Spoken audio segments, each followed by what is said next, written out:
कि आपको welcome to super 20 institute. ठीक है, इसमें हम आपको एनसीईआरटी की जो बुक है पूरी वो कवर करवाएंगे। ठीक है, कोर्स स्ट्रक्चर आपके सामने है। कोर्स स्ट्रक्चर में 2 पेजेस होंगे। एक होगा पेज 1 जो हम कोशिश करेंगे कि एक चैप्टर को कम से कम 2 वीक्स का टाइम दें। उसमें हम सारे एनसीईआरटी सॉल्यूशंस जो कवर करेंगे, एनसीईआरटी की टॉपिक कवर करेंगे, एनसीईआरटी एग्जाम्पल बुक के जो पीछे होते हैं ना वो सारे कवर करेंगे। उसके बाद एक जैसे आपका स्कूल में टेस्ट होता है वो एक सब्जेक्टिव टेस्ट होगा। ठीक है, उसके बाद अगर पेज 1 आपको क्लियर है, अब सारा कुछ क्लियर है, अगर कोई डाउट है वो भी आप पूछ सकते हो। उसके बाद हम फेज 2 स्टार्ट करेंगे। ठीक है, फेज 2 में आपके पास आपके सामने है जेई मेंस लेक्चर्स होंगे, जेई एडवांस लेक्चर्स होंगे, मेडिकल का होगा तो नीट के लेक्चर्स होंगे। ठीक है, उसके बाद लास्ट में एक ऑब्जेक्टिव टेस्ट होगा। ठीक है, ऐसे हमारा कोर्स स्ट्रक्चर है, 2 फेजेस में होगा। हर एक चैप्टर को अप्रोप्रिएट टाइम दिया जाएगा जिसमें वो पूरा का पूरा कवर हो सके। बीच में आपको जब भी कहाँ भी जैसे भी डाउट होगा आप मुझसे पूछ सकते हैं। ठीक है, तो हम आज मैथमेटिक्स का चैप्टर नंबर 1 स्टार्ट करेंगे। चैप्टर नंबर 1 है रिलेशंस एंड फंक्शंस। ठीक है, उसमें हम सबसे पहले हम पढ़ेंगे रिलेशंस के बारे में। अगर रिलेशन क्लियर है तो फंक्शन भी अपने आप क्लियर हो जाएगा। ठीक, सबसे पहले रिलेशंस में कुछ टर्म्स होती हैं जो आप +1 में पढ़ के आए हो, हम पहले उनको रिवाइज करेंगे क्योंकि वो यहाँ पे बहुत ज़्यादा यूज होती है। ठीक है, सबसे पहले हमारा है सेट। सेट नाम से क्लियर है, सेट क्या होता है? Collection of mathematical digits, objects, कुछ भी अगर जो भी आपकी रिक्वायरमेंट है उसके अकॉर्डिंग जो भी मेंबर्स आएंगे उसको हम क्या करेंगे, एक कर्ली ब्रैकेट की फॉर्म में लिख देंगे, उसको भी क्या बोलेंगे हम? सेट बोलेंगे। ठीक है, collection of mathematical digits, objects, cities, colours, कुछ भी हो सकता है, उसको क्या बोलते हैं? सेट बोलते हैं। For example commonly use sets जो मैथ में बहुत ज्यादा यूज होते हैं, set of natural numbers. Natural number कहाँ से स्टार्ट होते हैं? 1 से। 1 2 3 4 and so on, this is called set of natural numbers. Set of whole numbers 0 से स्टार्ट होंगे, 0 1 2 3 4 and so on. Set of real number, set of rational number, set of cities, set of colours, कुछ भी हो सकता है question के according, उसे क्या बोलते हैं? सेट। ठीक, क्लियर? उसके बाद सबसेट। सेट के साथ ही सेकंड टर्म होती है सबसेट। अब सबसेट क्या होता है? सबसेट डिफाइन करना तो कैसे करेंगे? It is a part of larger set. बड़े सेट में से कुछ मेंबर्स को अलग कर दिया अपनी रिक्वायरमेंट के अकॉर्डिंग, जैसे हमें क्वेश्चन में चाहिए, उसे क्या बोलते हैं? सबसेट। फॉर एग्जाम्पल ये सेट ऑफ नेचुरल नंबर्स है 1 2 3 4 5, मेरे को इसमें से सिर्फ इवन नंबर्स चाहिए तो मैंने इवन नंबर्स को अलग कर लिया, तो वो क्या बन गया? इसका सबसेट बन गया। सेम चीज यहाँ पे और नंबर्स अलग कर लो। सिंगलटन सेट क्या होता है? इसमें एक ही नंबर, वैसे भी उसका भी सबसेट बनेगा ना, 1 का अलग कर लो, 2 का अलग कर लो, 3 का अलग कर लो, तो वो क्या बन गया? हमारे सबसेट। ठीक है, क्लियर है? सेट भी क्या होता है, सबसेट भी क्या। अब अगर सेट क्लियर है तो सबसेट क्लियर होगा। उसके बाद ऑर्डर्ड पेयर, एक टर्म हम सेट थ्योरी में यूज करते हैं, ऑर्डर्ड पेयर।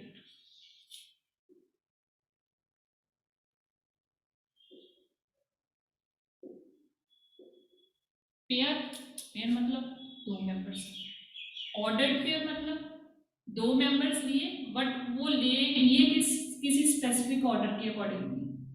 ठीक है, जैसे ऑर्डर पेयर में मैं ले लूं, मेरे पास 2 सेट थे, ऑर्डर पेयर बनाना है, एक से एक उठा लिया, दूसरे से दूसरा उठा लिया, पर एक ऑर्डर के अकॉर्डिंग कि मैंने पहले से पहला उठाना है, दूसरे से दूसरा उठाना। ठीक है, उसे हम क्या बोलते हैं? ऑर्डर पेयर बोलते हैं। ऐसे ब्रैकेट्स में लिखा, पहले सपोज मैंने 1 लिया तो दूसरे में उसके अकॉर्डिंग मैंने a, this is called order pair. Order is very important. जब हम ऑर्डर पेयर पढ़ते हैं ना तो ऑर्डर इज इंपॉर्टेंट, ऑर्डर के बिना नहीं ऐसे रैंडमली उठा के लिखते, this is called order pair. आगे आप पढ़ेंगे ट्रिपलेट। ट्रिपलेट में 3 मेंबर्स होंगे, नाम से क्लियर है, 1 यहाँ पे कोई रूल के अकॉर्डिंग 2 आ जाएगा क्वेश्चन में, या फिर यहाँ पे अल्फा आ जाएगा, ठीक है, एंड सो ऑन। आगे चल के हम n डायमेंशन तक भी जाते हैं, n एलिमेंट्स तक भी जाते हैं, पर अभी आपके सिलेबस में सिर्फ क्या है, order pair, this is called order, ठीक है। अब अगर रिलेशन पढ़ने हैं तो रिलेशन में Cartesian product is very important. पढ़िए आपने सेट थ्योरी कार्टेशियन प्रोडक्ट,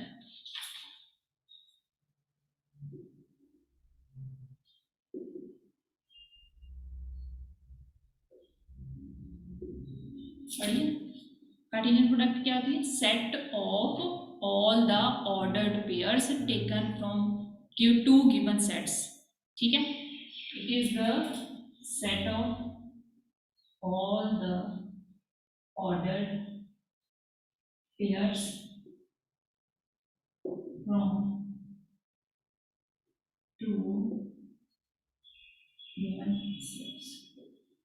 अगर ऑर्डर पेयर लिखना, अगर कार्टेशियन प्रोडक्ट लिखना आ गया तो आपको रिलेशन बनाना आ गया, ठीक है। तो हम मैथमेटिकल फॉर्म में इसे क्या लिखते हैं, Cartesian product is A cross B of two sets A cross B।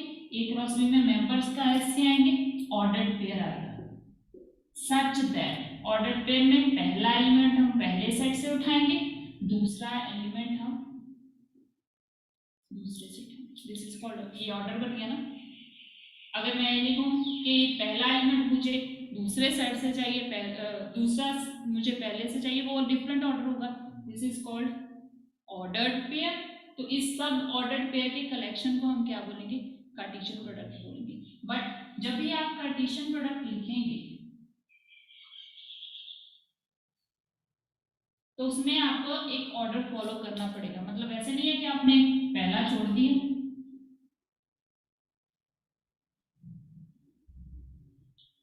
और यहाँ सेकंड से स्टार्ट कर लिया, इसमें भी आपको एक ऑर्डर फॉलो करना पड़ेगा। मतलब पहले के आप इनके साथ ऑर्डर पेयर बनाओगे, फिर दूसरे के बनाओगे, फिर तीसरे के, फिर चौथे के, फिर पांचवें के, फिर सिक्स्थ के, ठीक है। 1A 1B 1C 1D 1E and 2A 2B 2B, ठीक है, सारे के बना लिए। इसमें कितने बनेंगे ऑर्डर पेयर, ये भी आपको पता होना चाहिए ना, चेक भी तो करना पड़ेगा कि हमने कितने बनाए हैं, सही बनाए हैं, कुछ रह तो नहीं गया। इसमें मेंबर्स देख लो, number of elements in A cross B, वो कितना होगा, number of elements in A into number of elements in B। जैसे आप इसका देख लो 1 2 3 4 5 6, तो n A क्रॉस B कितना होगा, n कितना 6 इनटू 1 2 3 4 5 5 6 5 30, इसमें हम टोटल 30 ऑर्डर पेयर बनाएंगे। उन सबको एक कर्ली ब्रैकेट में लिख लो, वो क्या बनेगा, हमारा कार्टेशियन प्रोडक्ट, ठीक है। अब कार्टेशियन प्रोडक्ट की अपनी भी प्रॉपर्टीज होती है,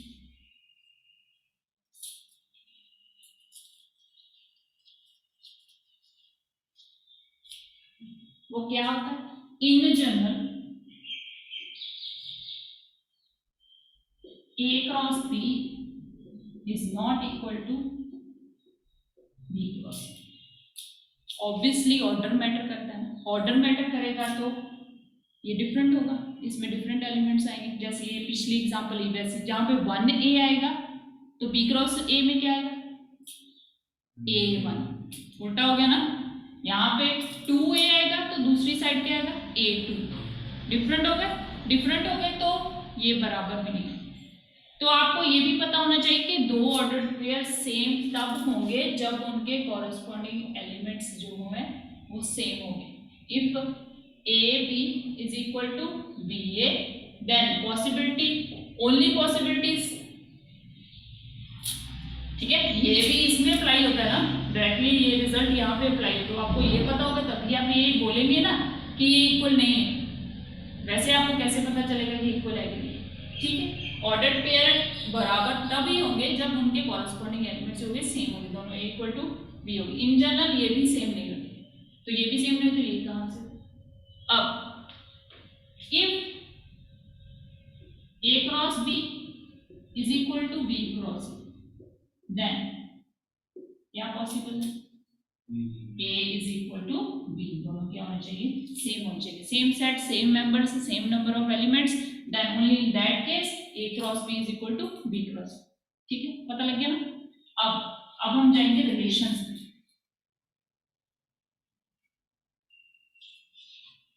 व्हाट इज रिलेशन?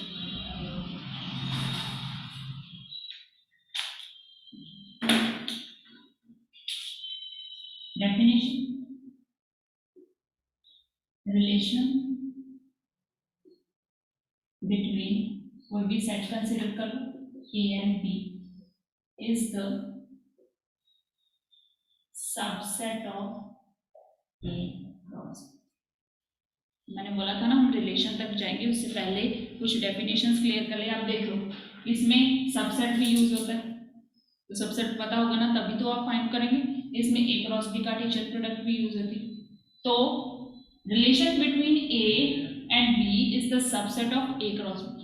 आपने कोई भी दो सेट्स दिए, उसमें A क्रॉस B लिख लिया, उसमें हमने क्या किया, कंडीशन लगा दी कि हमें सारे मेंबर्स नहीं चाहिए, कुछ मेंबर्स चाहिए जो मेरी इस प्रॉपर्टी को सेटिस्फाई करेंगे, उसे हम क्या बोलेंगे, रिलेशन बोलेंगे। फॉर एग्जाम्पल,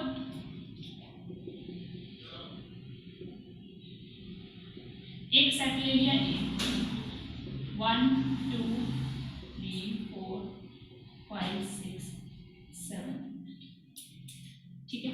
एक और सेट ले लिया B, 2 3 4 5 6 7 8 9 10, ठीक है। अब आप देखो, इतने, इसमें 8 एलिमेंट्स, इसमें कितने, 9 है, एक कम है ना, तो 8 इंटू 9 72 ऑर्डर्ड पेयर बनेंगे। तो इसके A cross B Cartesian product में 72 मेंबर्स होंगे, वो हम लिखेंगे नहीं, वो आपको पता है कि 72 में, ठीक है। इसकी A क्रॉस B लिख ली। तो अब मैंने एक सेट ले लिया जिसे मैं बोलूंगी कैपिटल आर। कैपिटल आर हमारा क्या होगा, रिलेशन होगा। वो कैसे बनेगा, इसमें मुझे वही ऑर्डर्ड पेयर चाहिए, उस एक कंडीशन लगा दो, such that A plus B is equal to 5 होना चाहिए। तो सिर्फ मुझे वही मेंबर चाहिए जिसमें मेरी ये प्रॉपर्टी सेटिस्फाई हो। अब ये भी लिखना जरूरी है कि A कहां से आएगा, A किस में से आएगा, A सेट में से। B कहां से आएगा, स्मॉल b, इस सेट से। इसमें ऑर्डर्ड पेयर बन गया, ऑर्डर्ड पेयर में से मैंने कुछ मेंबर्स ले लिए, वो कैसे लूंगी, इस प्रॉपर्टी को जो मेंबर सेटिस्फाई करेगा वही मेंबर मैं यहाँ उठा के लिख लूंगी। वो क्या बन गया, हमारा रिक्वायर्ड रिलेशन बन गया, ठीक है। जब भी रिलेशन होगा ना, तो उसमें ये प्रॉपर्टी जरूर होगी। यहाँ पे कुछ भी हो सकता है, A लेस देन B हो सकता है, A ग्रेटर देन B हो सकता है, A प्लस B 10 भी बनना चाहिए, वो भी हो सकते हैं। वो अलग अलग टाइप के अलग अलग रिलेशन बनेंगे, ठीक है। अभी आपको ये लिखना आना चाहिए, ये कैसे लिखते हैं। सबसे पहले हम क्या लिखेंगे, पहले तो कर्ली ब्रैकेट्स में लिखेंगे। अब ये कौन सी फॉर्म है, सेट बिल्डर फॉर्म, ठीक है। पहले हम लिखेंगे कि इसमें क्या आएगा, वो एक ऑर्डर पेयर आएंगे। कैसे आएंगे, इस प्रॉपर्टी के अकॉर्डिंग आएंगे। कहां से आएंगे, सेट में से आएंगे। ये भी स्पेसिफाई करना पड़ेगा कि कौन सा एलिमेंट हम कहां से लेंगे। जब अब आप मेंबर देख लो, इसमें कौन से मेंबर आएंगे, A plus B equal to 5 होना चाहिए।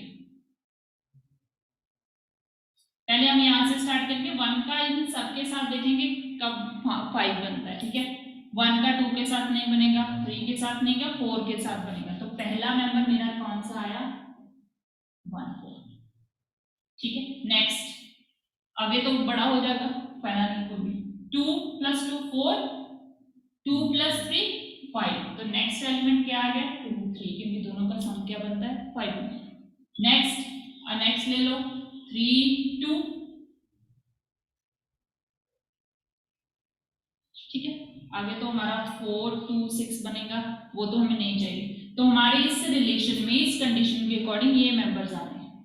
तो अगर ये मेंबर्स हमारी कंडीशन को सेटिस्फाई कर रहे हैं, तो हम क्या लिखेंगे, 1 is related to 4। Capital R stands for relation. Next ये भी मेंबर इस प्रॉपर्टी को सेटिस्फाई कर रहा है, तो हम ये क्या लिखेंगे, 2 इज रिलेटेड टू 3, ठीक है। नेक्स्ट 3 इज रिलेटेड टू, बाकी हमें नहीं चाहिए क्योंकि बाकी हमारी प्रॉपर्टी को सेटिस्फाई है, ठीक है। यहाँ तक क्लियर है, सिंपल था। पहले कार्टेशियन प्रोडक्ट लिखो, फिर रिलेशन की कंडीशन के अकॉर्डिंग चेक करो कौन कौन सा मेंबर है कौन कौन सा नहीं है, उन्हें अलग करके लिख लो, this is our required relation, ठीक है। नेक्स्ट है types of relation.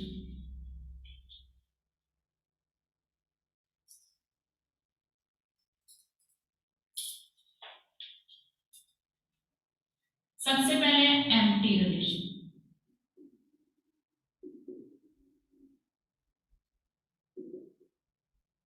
Empty relation नाम से क्लियर है, क्या होगा, खाली सेट। खाली सेट मतलब उस रिलेशन को कोई भी मेंबर सेटिस्फाई नहीं करेगा। एक जनरल सी एग्जांपल है, बुक में भी दी हुई है शायद, consider a class of students in a boys school, ठीक है। बॉयज स्कूल की एक क्लास ले ली हमने, दो क्लासेस ले लो, एक 9th ले लो 10th ले लो, दोनों क्लासेस हमारे दोनों क्या बन गए, सेट बन गए। ए सेट हो गया, एग्जांपल से देख लो, A set equal to class 9th, B set हो गया क्लास 10th, ठीक है। ये सेट आ गया। उस तो बाद ए क्रॉस बी लिख लेंगे, आप लिख लेंगे, इसमें से पहला मेंबर उठाएंगे, सपोज इसमें 10 बच्चे हैं और इसमें 15 बच्चे हैं, तो 1 2 3 4 5 का यहाँ पे 1 2 3 4 5 अप टू 15, 1 का 1 के साथ, 1 का 2 के साथ, 1 का 3 के साथ, ऐसे करके आप क्या है एक सेट बना लोगे, कौन सा, ए क्रॉस बी का, ठीक है। उसमें मेरे को रिलेशन एक सेटिस्फाई करवाना है, और इसमें देखूंगी मैं कौन कौन से मेंबर आएंगे। इसमें क्या आएगा, ऑर्डर पे कैसे आएगा, तो मैंने एक कंडीशन लगा दी, A is the sister of B, condition लगा दी। मेंबर्स कैसे आएंगे, ए जो मेरा पहले सेट से आएगा, बी जो मेरा दूसरे सेट से, ठीक है, कंडीशन लगी।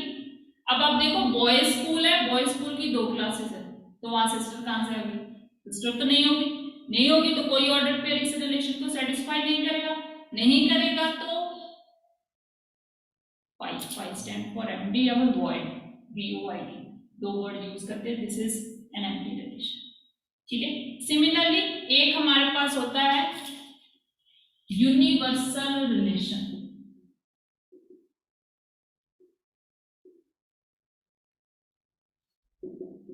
यूनिवर्सल रिलेशन का मतलब है कि हमारे जितने भी ए क्रॉस बी में जितने भी कार्टेशियन प्रोडक्ट के मेंबर्स हैं वो सारे के सारे हमारे गिवन रिलेशन को सेटिस्फाई करें, ठीक है, सारे के सारे ही इस आर के मेंबर्स होने चाहिए।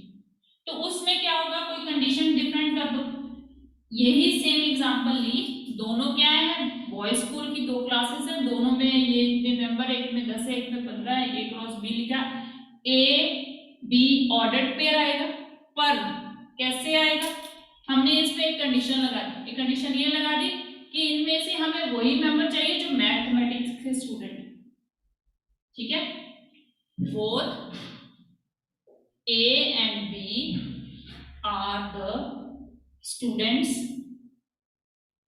ऑफ मैथ्स, मैथ्स दोनों पढ़ते हैं। कैसे आएंगे, सॉरी कहां से आएंगे, ए जो है वो पहले सेट से आएगा क्योंकि ऑर्डर्ड पेयर है, बी जो है हमारा दूसरे सेट से, ठीक है।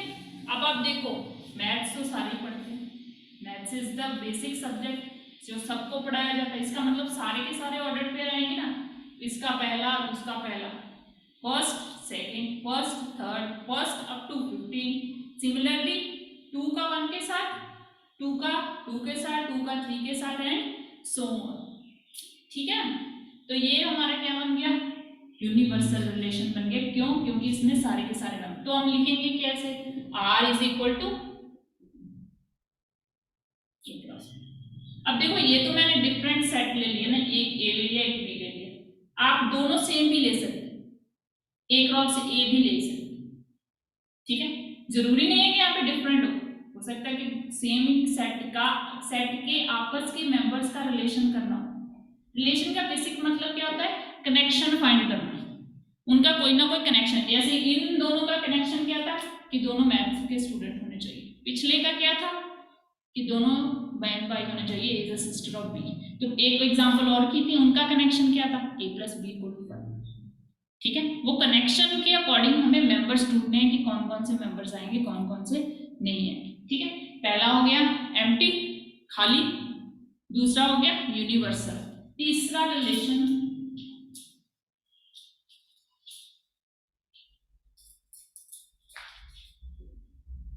Identity relation.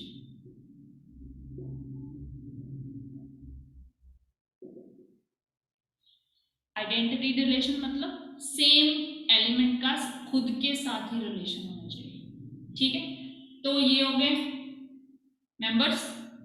एक ले लिया आपने 10th 9th का, एक ले लिया आपने 10th का। उसका ए क्रॉस बी लिखेंगे, उसमें मैंने रिलेशन डिफाइन कर दिया A B, such that A and B both have same roll numbers. तो मैंने दोनों के सेम रोल नंबर्स ले लिए। ठीक है, कहाँ से आएंगे?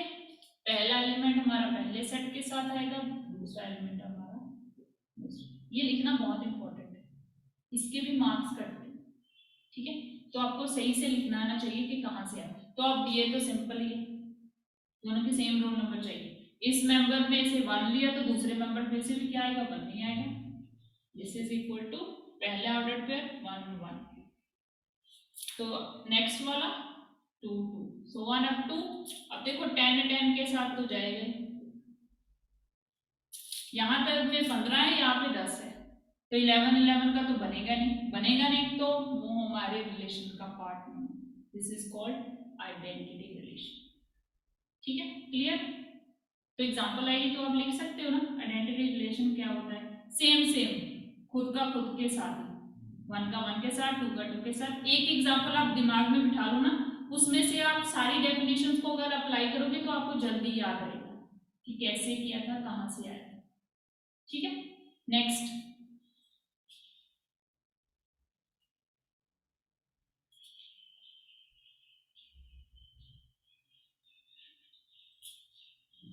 एक प्रॉपर्टी है,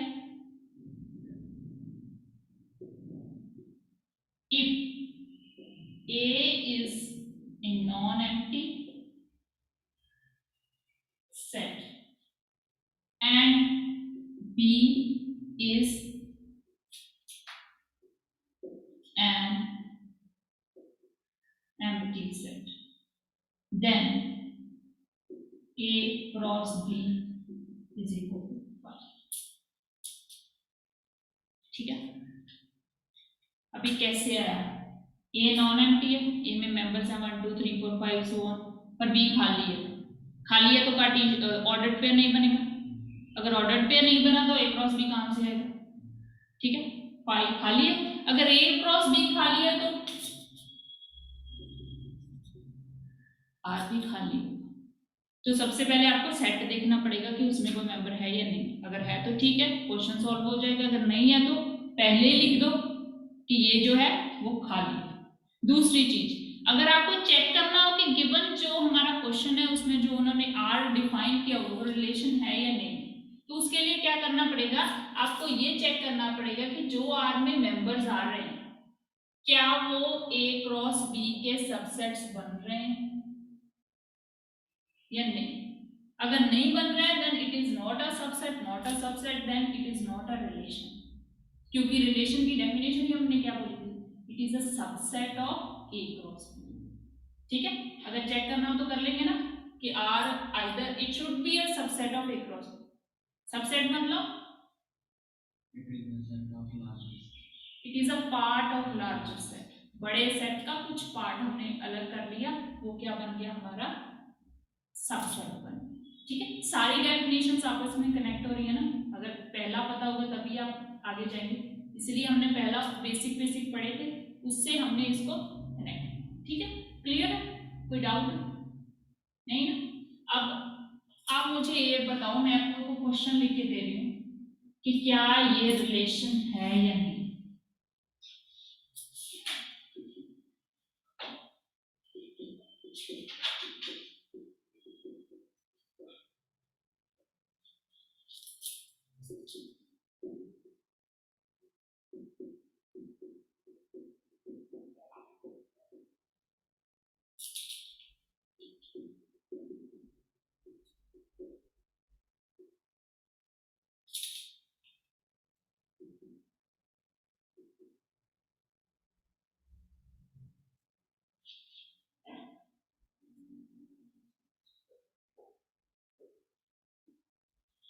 आपको ये करके बताऊंगी।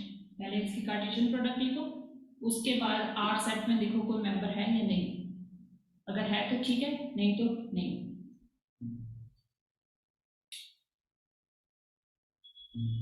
नहीं होगा ना, क्योंकि a plus B equal to 5050 अगर इसमें लार्जेस्ट भी आप अज्यूम कर लो ना 8 7, तो कितना बनेगा 15 बनेगा, ना कि 50 बनेगा। इसका मतलब इसमें, ठीक है, but it is a relation. ये कौन सा रिलेशन बना, एम्प्टी रिलेशन बना, दिस इज एम्प्टी रिलेशन। तो अभी मैंने बोला था आपको चेक करना पड़ेगा। अब देखो एम्प्टी रिलेशन तो मैंने बोल दिया, पर ये कैसे पता लगा कि रिलेशन है। सबसेट की सेट थ्योरी में प्रॉपर्टी होती है कि phi is a subset of every set. हमने ये तो चेक कर लिया ना, ये खाली हुआ, पर ये रिलेशन है। क्यों, क्योंकि सेट थ्योरी में प्रॉपर्टी है phi is a subset of every set. तो अभी आपने एक यूनिवर्सल सेट भी पढ़ा, यूनिवर्सल रिलेशन भी पढ़ा, तो यूनिवर्सल तो पता चल गया ना वो कौन क्यों है, क्योंकि सारे के सारे मेंबर्स आ गए।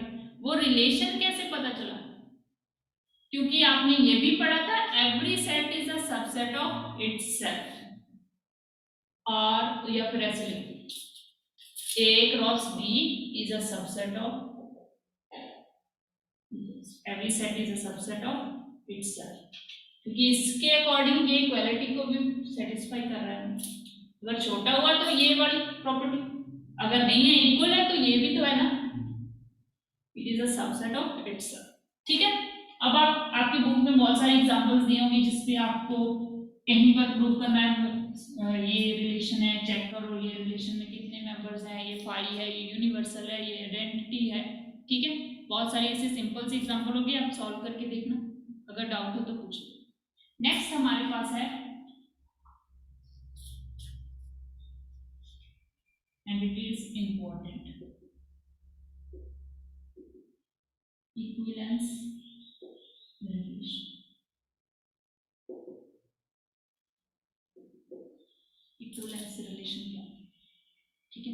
इक्विवेलेंस रिलेशन में हम तीन प्रॉपर्टीज चेक करते हैं। कोई भी आपको एक सेट दिया हुआ, सेट के हमने क्रॉस प्रोडक्ट लिख लिया, क्रॉस प्रोडक्ट का हमने कार्टेशियन प्रोडक्ट लिख लिया, कार्टेशियन प्रोडक्ट का रिलेशन बना लिया किसी कंडीशन के अकॉर्डिंग।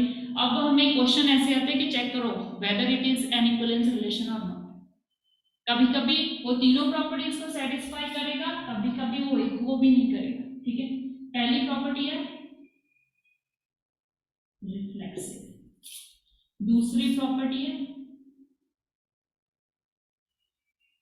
सिमेट्रिक, तीसरी प्रॉपर्टी है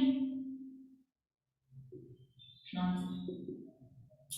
ठीक है, वो रिलेशन तो होगा ही, ये प्रूव करने की जरूरत नहीं है कि वो रिलेशन है या नहीं, क्वेश्चन आपको ये प्रूव करना है कि वो इक्विवेलेंस रिलेशन है या नहीं। ठीक है, इसमें हम तीन प्रॉपर्टीज चेक करते हैं, बहुत सिंपल है।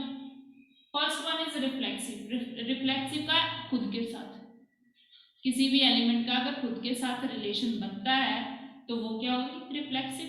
सिमेट्रिक, सिमेट्री होनी चाहिए, यहां से वहां गए वहां से यहां गए, दोनों सेम होना चाहिए। सिमेट्री बनी, पहले एलिमेंट का दूसरे के साथ होगा तो दूसरे एलिमेंट का पहले के साथ भी होना चाहिए, तो वो क्या बना, सिमेट्रिक।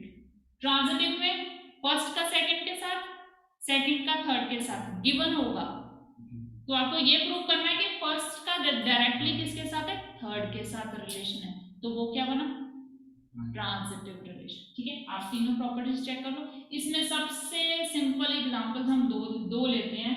पहला होता है सेट ऑफ पैरेलल लाइंस का, दूसरा होता है सेट ऑफ परपेंडिकुलर लाइन। अब अगर आपको कुछ भी नहीं सूझ रहा कि मैं कौन सी एग्जांपल लिखूं, तो आप इन दोनों में से कुछ भी लिख सकते हो। पहले हम प्रूव करेंगे let A set of all parallel lines। ठीक है, ये हमारे पास एक सेट है, इससे हम एक रिलेशन बनाएंगे, उस रिलेशन को देखेंगे कि या वो रिलेशन इक्विवेलेंस रिलेशन है कि नहीं। ठीक है, अब आपको पता है कि इसमें जो भी मेंबर होगा वो पैरेलल लाइन होगी, एक ले लो, दो ले लो, तीन ले लो, चार ले लो। मैं कि क्या वो रिलेशन जो हमने डिफाइन किया क्या वो रिफ्लेक्सिव रिलेशन होगा। अब देखो लेट A1 या फिर A ले लो belongs to this set A, तो ऑब्वियसली जो A है it is a parallel line, है ना, A is a parallel line. तो आपको पता है every parallel line is parallel to itself, ये ज्योमेट्री की प्रॉपर्टी होती है ना। तो उसका मतलब क्या हुआ कि A का खुद के साथ रिलेशन बन गया under what property, parallel lines. इसका मतलब है A is related to A, A is related to A, that means this belongs to जो भी हमने इसमें रिलेशन लिखा, अगर खुद का खुद के साथ होगा तो ये रिफ्लेक्सिव बनेगा, ठीक है, खुद का खुद के साथ तो क्या हुआ रिफ्लेक्सिव बनेगा। This implies R is reflexive. अगर रिफ्लेक्सिव है तो एक नाम और भी हमने पढ़ा इसका, क्या था वो, आइडेंटिटी, खुद का खुद के साथ, ठीक है। तो ये क्या बन गया रिफ्लेक्सिव। दूसरी प्रॉपर्टी वेरी सिंपल, सिमेट्रिक, उसमें हमने दो मेंबर्स ले लिए A B belong to this set. तो अगर मैं ऐसे लिखूं क्या वो सही होगा?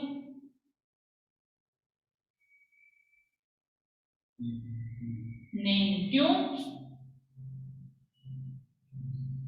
क्यों?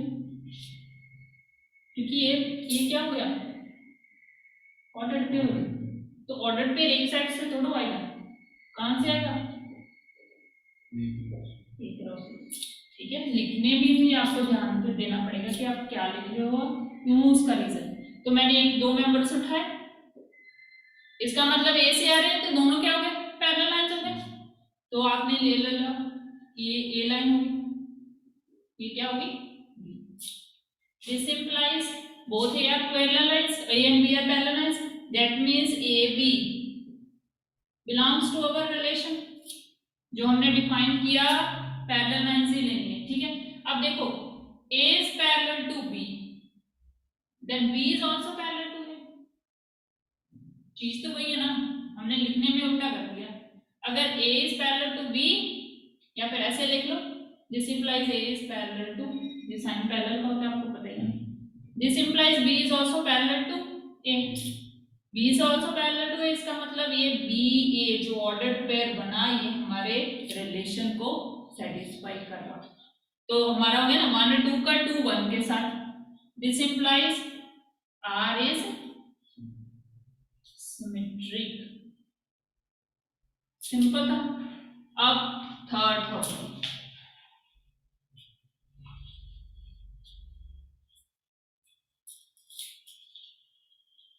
Number 3 transitive. इसमें क्या होगा तीन मेंबर्स लेंगे, let A B C belong to our set A है तो तीनों पे क्या होगा पैरेलल लाइंस होगी, इसमें क्या होगा अलग अलग ले लेंगे, let A B comma B C belong to R, ठीक है। ये तो अकेला लिया ना, तो आर रिलेशन में क्रॉस कार्टेशियन प्रोडक्ट होंगे जो हमारे पैरेलल लाइंस होंगे आपस में, तो हमने दो मेंबर्स ले लिए। दिस इंप्लाइज, इसका मतलब क्या हुआ A is parallel to B and B is parallel to C, same diagram में एक और लाइन ले लो, ठीक है। A is parallel to, ये A हो गया, ये B हो गया, ये C हो गया, A is parallel to B, B is parallel to C। अगर मैं इसे हटा दूं तो क्या ये परपेंडिकुलर बन गई, पैरेलल तो है ना, प्रॉपर्टी तो रिटेन कर रहे हैं ना। This implies A is related to C, पहला दूसरे के साथ, दूसरा तीसरे के साथ, सेंटर वाला हटा दिया A C के साथ, this implies R is transitive, ठीक है। अगर तीनों प्रॉपर्टीज को सेटिस्फाई कर रहा है our relation is an equivalence relation. ये क्वेश्चन आपको पेपर में आएगा, आपको कुछ प्रॉपर्टी देगी, ये रिलेशन है, इसके अंदर मेंबर्स देखो, आपको चेक करना पड़ेगा कि ये इक्विवेलेंस रिलेशन है या नहीं। ठीक है। अब आप एक एग्जांपल और देखो, सेट ऑफ परपेंडिकुलर लाइंस। यहाँ पे पैरेलल को हटा के मैंने क्या कर दिया, परपेंडिकुलर कर दिया। तो क्या ये रिलेशन जो है वो इक्विवेलेंस रिलेशन होगा या नहीं? सबसे पहले क्या प्रॉपर्टी है, रिफ्लेक्सिव, खुद के साथ। क्या एक परपेंडिकुलर लाइन खुद के परपेंडिकुलर होती है? नहीं होती। ड्रॉ करना भी पॉसिबल है, खुद के साथ कैसे वो 90 डिग्री का एंगल बनाएंगे? तो पहले हमारी रिफ्लेक्सिव प्रॉपर्टी कंट्राडिक्टिव, कंट्राडिक्टिव का मतलब पता है कि उसको सेटिस्फाई नहीं कर रहा, ठीक है। अब आगे सिमेट्रिक, सिमेट्रिक में हमने दो लाइंस ली, पहली लाइन दूसरी लाइन की क्या है, परपेंडिकुलर। ये हो गया ना, ये पहली लाइन है, दूसरी लाइन ये परपेंडिकुलर, L1 L2। तो हम इसको उल्टा कर देंगे, उल्टा करके ऐसे फिगर बनेगी ना, तभी भी इन दोनों में 90 डिग्री तो रिटेन रहेगा ना। तो इसका मतलब है if L1 is perpendicular to L2 then L2 is also perpendicular to L1, hence our relation is symmetric। अभी हम ट्रांजिटिव चेक करें। ट्रांजिटिव में तीन लाइंस ली, तीन लाइंस ले ली, पहले हमने L1 और L2 ले लिए, दोनों आपस में क्या चाहिए, परपेंडिकुलर चाहिए। फिर हमने तीसरी लाइन और ले ली एक, इन दोनों में भी 90 डिग्री का एंगल होना चाहिए, तभी हमारी परपेंडिकुलर लाइंस होंगी, तभी इस सेट में से मेंबर लेंगे, ठीक है। तो आप मुझे ये बताओ कि अगर मैं इस सेंटर वाली लाइन को हटा दूं तो क्या दोनों ये परपेंडिकुलर हैं? परपेंडिकुलर हैं नहीं है, ये क्या बन गए, पैरेलल लाइंस बन गए। पैरेलल लाइंस बन गए तो सीधा सीधा हमारे सेट की प्रॉपर्टी को कंट्राडिक्ट कर दिया, कंट्राडिक्ट कर दिया, तो this relation is not transitive, ठीक है। ऐसे आप इन दोनों एग्जांपल्स की हेल्प से अगर याद रखोगे ना तो वो ज्यादा देर तक आपके दिमाग में याद रहेगा, क्योंकि वो ऐसे जो छोटे छोटे रिलेशंस होते हैं ना, ये हम आगे आगे, जैसे आप अगर जेई की तैयारी करोगे ना तो वहाँ सारा टॉपिक तो नहीं पढ़ोगे ना, तो आप एक किसी एग्जाम्पल की हेल्प से याद रखोगे ना तो वो ज़्यादा देर तक रिटेन रहेगा, ठीक है। बाकी हम नेक्स्ट टाइम पढ़ेंगे।